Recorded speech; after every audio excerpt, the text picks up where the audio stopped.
Yeah, we're playing some chess. Opponent is 22-33. We're going to be playing e5 this game. Knight f3. Let's just go knight c6, something regular. And we're playing against a Scotch game.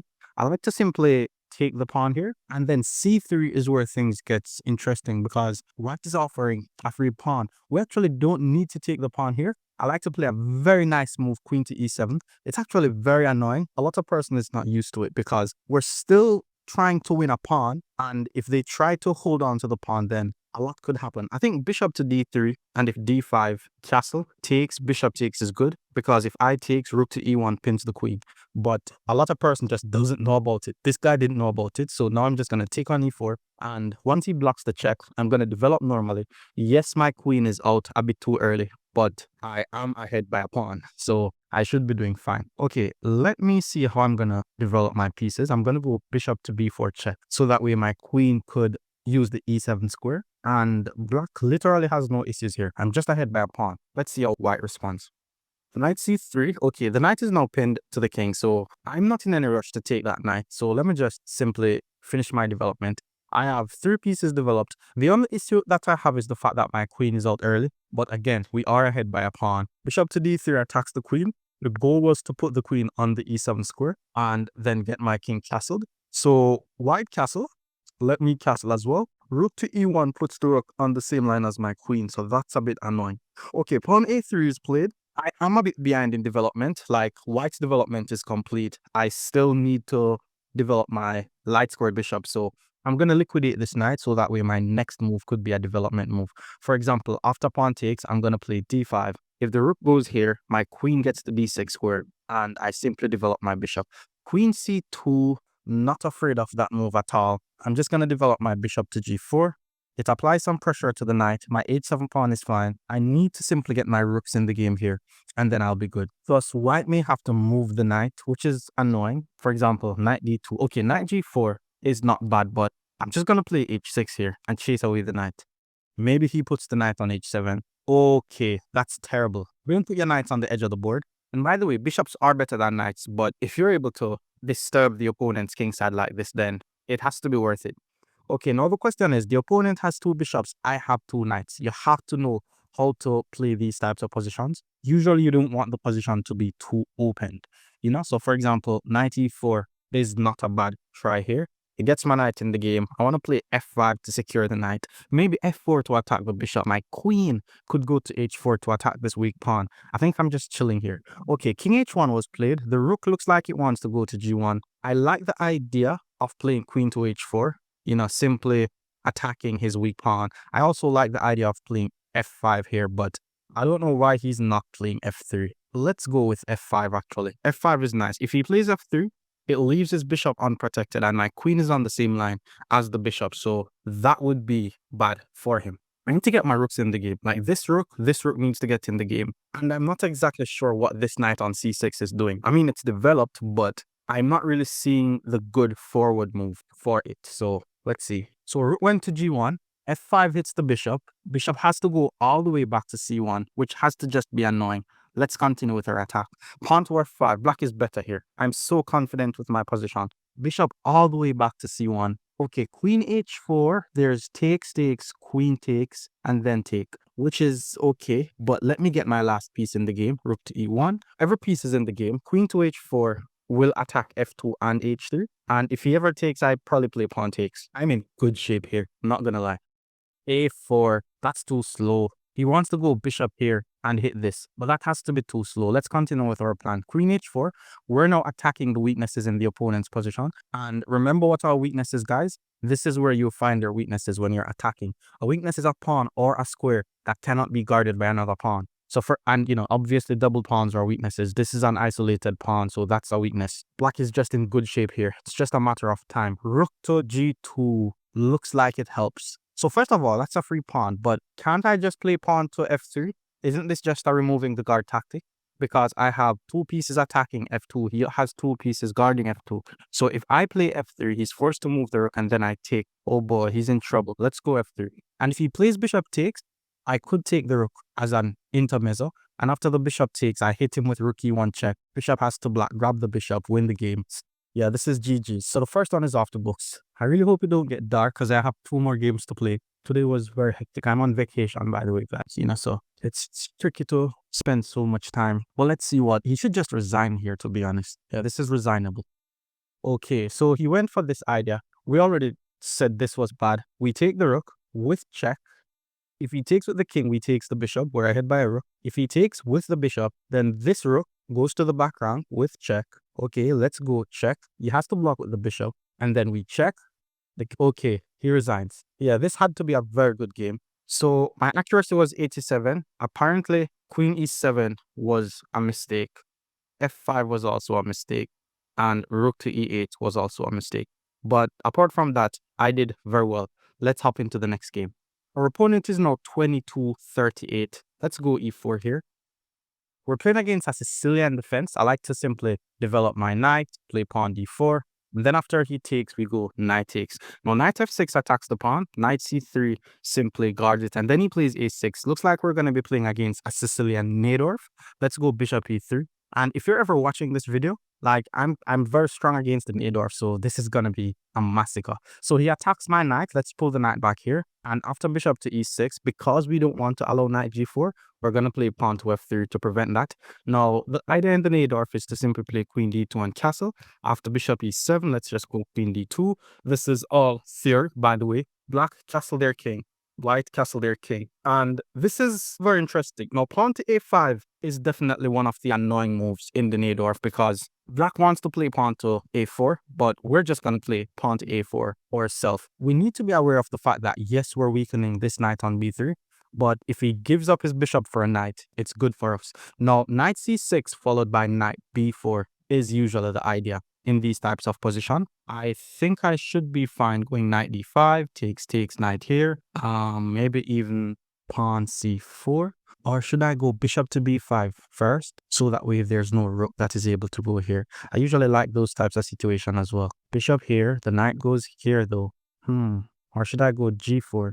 G4, knight up, g5. Yeah, there's a lot of ways to play this. Which one is the most efficient? Boom, boom, boom, boom, boom. Yeah, let's go knight d5. Knight d5 is usually always the move in the Najdorf. So when you're in doubt, just put your knight on d5. All right, let's see. Okay, I think it's getting dark. It's not too dark though. I mean, once you guys are able to see me and hear me clearly, you should be fine. Probably should have put the mic right here. Hopefully let me see. If the mic is right here, you're able to hear. If the mic is right here, you're still able to hear. Hopefully it was not like just bad the whole time, but I'm having mic issues. The mic is already delivered at my house, but I'm just not at my house at the moment. So they should take knight b4. So take knight b4, hit the pawn, and then pawn c4 guards the pawn. And rook to c8 is very strong because the threat is to play knight takes d5, but I'll simply move my king to b1 here. Okay, I just made a huge mistake. Yeah, I just made a huge mistake. After rook to c8, king to b1, my a4 pawn is too weak. Yeah, queen to d7. I can't guard the pawn. I'm in trouble. I'm in big trouble, actually. How do I get out of this? If I take this pawn, the queen takes this pawn. Oh, how did I forget about this idea, man? Okay, so the queen is going to take this pawn with the threat of going here. So let's just pull the knight back to c2. We're just going to be down by a pawn. It's not the end of the world. There's no queen f5 check. After queen takes, there's no check here either. Maybe pawn to b3, chasing away the queen, but I don't think I need to do that. There's probably a sacrifice on d5, followed by rook to c2. Yeah, that would be deadly. Let's play b3 then. Yeah, let's just play b3. So yeah, I don't like my position anymore. Where did I go around? If queen a3, I'm going to go queen b2 and just trade the queens off the board and just play the endgame down by a pawn. Yeah, this is losing, by the way. So the queen went back to d7. I'm thinking of just playing let's just go g4 here. We have to play very active. The plan is to play g5, chase away the knight, maybe h4, bishop h3, hit the queen and the rook. Knight takes d5, pawn takes d5, rook c7 is such a good idea. Yeah, I'll be forced to sacrifice my queen if that happens. Shouldn't be too bad for me. Oh, it's getting very dark now. I think we need to neutralize this knight. Maybe knight d3, neutralizing the knight should be an idea. b5, it's a nice move, bro. Let's go g5, hit the knight. Yeah, maybe he's gonna sack. Maybe that's his intention. That was not his intention. Interesting. Well, if he plays pawn takes, I'm gonna take h4, pawn takes, then I go here, and then I take the rook, and then take. But that's losing. I need to neutralize this knight. Knight a2 takes. Yeah, let's neutralize the knight. Let's go knight a2. If he takes, my bishop takes, and should be safe for the time being. So because I'm losing, I have to play a bit faster, so that way I could try to have an advantage on the clock. Let's see how well this goes. Okay, so pawn takes was played, and let's just take back first. Yeah, let's just take back first. If takes, I takes, pawn push is gonna be an issue. Like, everything is gonna be an issue. I'm just gonna be defending the whole game. So I definitely need to learn how to play against that a5 line. I think I knew. Oh, he sacked the rook. Well, we have to take. Is this sacrifice good though? I mean, we have to take. Can't think about it. Yeah, my king is just too exposed. That's probably the issue. Takes. I'm gonna play queen takes and just hide my king on the a1 square. Was that a sound sacrifice? I'm not sure. I think my opponent is trying to rush it. Queen goes here, I attack the queen. And if he checks, I block. Yeah, I think he's rushing it. Rook goes here, I guard. Rook goes here, I hide. Queen goes here, I go here. Yeah, I think I'm defending. And he's burning time, so I like that. Queen f5 check. That's interesting. If I go here, he checks here. I go here. Rook comes in with check. I go here. A bit risky. Okay, what if I just go here? Then he moves the rook, and then I go here. Yeah, that should be defending. Yeah, let's go here. I'm losing this pawn though, so that's definitely an issue. If he takes, however, rook f1 attacks the queen. Maybe. Okay, rook to b8 was played, and he wants to put something on the b1 square. So let's play knights to c3, guarding the b1 square, which means if he checks, I'm able to take. If he checks here, I'm able to take. If queen takes f1, I'm still going to play this, or maybe even queen e2, and then try to force the queens off the board. I'm just trying to play fast. Like, if I'm able to play fast enough, then I could put him in time pressure. I'm also thinking about c5, and then if he takes d6. Yeah, I have a lot of ideas here. Let's see. Okay, knight f4. That's very nice move. Takes, then knight to e4, which would guard my pawn. He's trying to go here. So let's see. We have to get rid of that knight for sure. Have to get rid of that knight. And taking here is very strong because his bishop could get this. But knight e4 guards the pawn, protects this square, and I still keep some important squares guarded. Yeah, this is weird. It's getting dark. Oh lord. Okay, so he took knight e4 is the obvious move here. Knight e4 takes, queen takes. Or should I play h4? Do I have enough time to play h4? Knight e4, bishop takes. I just think he has enough to win. So I want to play h4. Then he puts something on c8.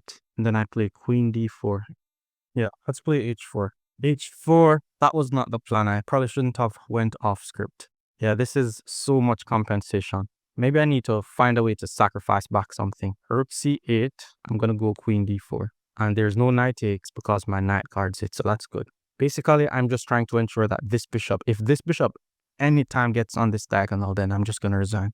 Because that's too much attacking pieces. So if I could play rook e1, knight e4, queen d4, that should hold the position. And he has a minute 40 on the clock. So I just need to not get checkmated and I should be fine. Bishop back to d8. That's an idea. I think the bishop wants to go here and then here. Oh boy. Oh boy. Maybe pawn c5. And then if he takes, I push. I have to do it. I have to do it. Pawn c5.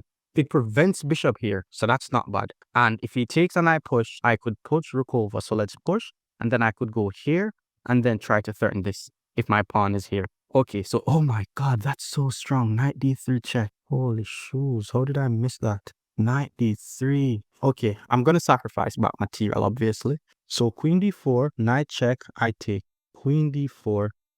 Yeah, queen d4. Oh, there's bishop here. Knight check, I take. Have to suck.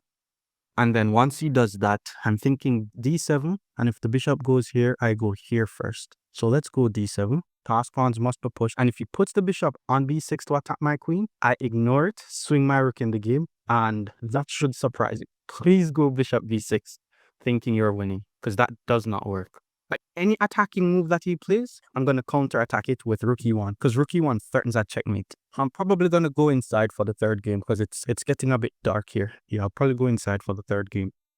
Rook b4. Okay, so rook e1 first. He's not able to take my queen due to mate. The guy has 20 seconds on the clock. There is no way I'm losing this. Why is he check? Doesn't do anything. Let's just... Oh, he wants me to take with the king, so he takes with the check. Poor guy. Let's take here. B1 is guarded because my knight guards the square, and I'm still threatening. So he prevented the mate. Let's give our check. Once the king move, we take the bishop, and then I'm going to check on g8 and queen. Andy has no time on the clock. Nice. So he pushed. Let's check on g8 to get the tempo. King has to take with queen. King has to move. We go here, force the queens off the board, and then after he takes, we fart and pick up the rook. Ah, that was crazy. That was crazy. Okay, so my opening was definitely not good, and I made a bunch of mistakes this game. Yeah, knight d5 was my first mistake, and then c4 was another mistake. I just didn't play the position well enough. Luckily, my opponent was not good enough either. Let's move on to the third game. All right, let's end strong. My opponent plays e4. Let's go e5. And knight f3, I'm still gonna play knight c6. And against the Italian game, I'm gonna go with the two knights defense. Let's see what we're gonna be facing. Is it gonna be a fried liver attack? d3, let's develop the bishop to c5. Yeah, it's a Italian game. Pawn c3, we just play pawn d6 here. I'm sure I teach you guys a lot about the Italian game. After castle, bishop to g4 should not be too good. I like to play a6 and just pull the bishop back to a7 here. A lot of person plays it like this. And pulling the bishop back to b3 is also an idea to play. Let's just go bishop to e6. And by the way, we don't want to pin the knight if they play c3 because we're not able to apply pressure. So bishop e6 going for the double pawns in the center is still usually very, very playable. And whenever they play the c3 version of the Italian game, we usually want to do a knight e7 to g6 maneuver and try to get a knight on the f4 square. Rook to e1 is interesting. Usually knight g4 is an idea to attack f2 and then forces them to play rook here. But let me just castle my king. It's very important that I follow my principles first. Pawn h3 was played. Pawn to d5 will not work just yet. Pawn h6 does not seem to work either because, you know, I don't mind if his knight goes here. So let's go knight e7 with the idea of playing knight to g6. But pawn to h6 is definitely a move in the Italian game. Pawn d4. That's fine. Let's just go knight g6. If he takes, I take. And if he pushes, yes, he chases away my bishop, but his bishop is going to be bad. So I'm not afraid of that. My knight is heading to f4. So I think he has to move the knight. Yes, he did. And takes, rook e1 is good. Or just immediate rook e1 is good. Still not afraid of anything going to the g5 square. So let's just go rook to e8. And I'm actually threatening to win his pawn here. So he saw that. Okay, how does this work? Takes, d5, e4. Okay, I think let's just play h6. I think it's time to play h6. And I probably need to play c6 as well. So he took. I don't want to take with the pawn anymore. So let's just play rook takes. And if d5, I just go back, it's fine. I'm probably going to take on d4 now and then target this e-pawn. Queen b3 is an interesting move. So he's obviously targeting b7 here. Okay, how do we defend b7? Maybe just rook b8. Do we have to defend b7? Queen c8 is also an idea. Okay, let's go bishop to... Yeah, bishop to b6 is an active way to do it. I don't want to use my rooks to be defending. If he pushes this though, yeah, that was definitely an idea. Okay, the knight went on f5.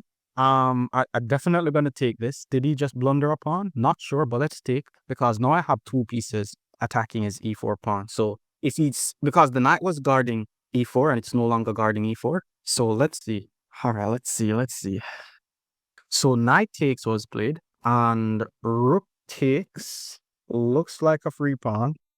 Yeah, let's take the pawn. And if the other rook takes, my knight take, I'm just ahead by a pawn. Now the plan is to play moves like queen f6, rook e8, queen back to c2 attacks the knight, pawn to d5 protects the knight. So are we going to go 3-on-3 today? That would be nice. Queen e2 attacks my knight. I'm thinking of c5 to chase away his knight, but I like queen f6. Let's go queen f6 first. Yeah, I think it has to be queen f6 first. Because I need to connect my rooks, like, well, not connect the rooks, but I need to get my rooks in the game. For example, getting my rook over to e8 would be nice.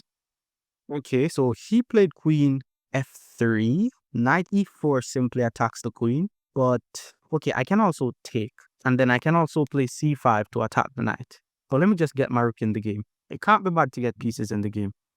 Yeah, let's just get my rook in the gate. If he tries to take here, I'm just gonna take because my queen is guarded. So not sure what he sees. By the way, let me show you guys. This is where I'm staying.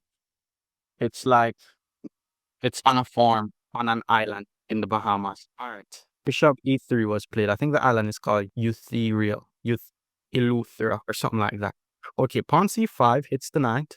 Knight goes here. Yeah, let's just hit the knight. We're just gonna attack now. Hit the knight. If the knight moves, I'm thinking of knight e4 to attack the queen. Plus, he has to ensure that he keeps this knight guarded. So knight back, he's attacking this pawn, but knight e4 attacks the queen. The queen is the only defender of this knight. So if I play pawn to g5, this is just a removing the guard tactic.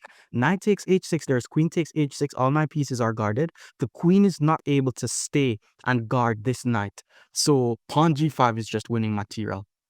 Yeah, this was nice. I think we're going 3 of 3, which is crazy. Okay, I saw that. Let's just play queen takes. This queen still has to move. And I'm currently thinking of just queen g6. I mean, I'm winning. Why not just trade some pieces off the board? Oh, okay, let's go queen g6. If queen takes, he could win a pawn, but it's just a pawn. I'm ahead by a piece. And I think he has to do it. If he has to do it, then I'm just winning.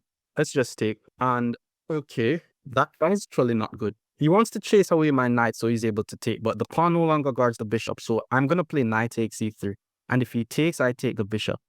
And I'm also thinking of knight e2 check. So if he tries to be cute with any in-between moves, I just play knight e2. For example, that move, I go knight e2 check. And wait, pawn push would have also been a strong move. But this is also strong. Pawn c4, because my bishop covers the square. And if I get to play knight check, then that's going to be a checkmate. So he's actually not able to move the knight. This is crazy. So the knight went here. But that's just a checkmate. 3 of 3. All right. So this was our best game. The accuracy was 98%. This was definitely our best game. I actually didn't make any mistake. No mistake. No blunder. Oh, well, that was a mistake. Yeah. But everything else was fine. That was great. Yeah. And then yeah, these were just good. See you in the next one.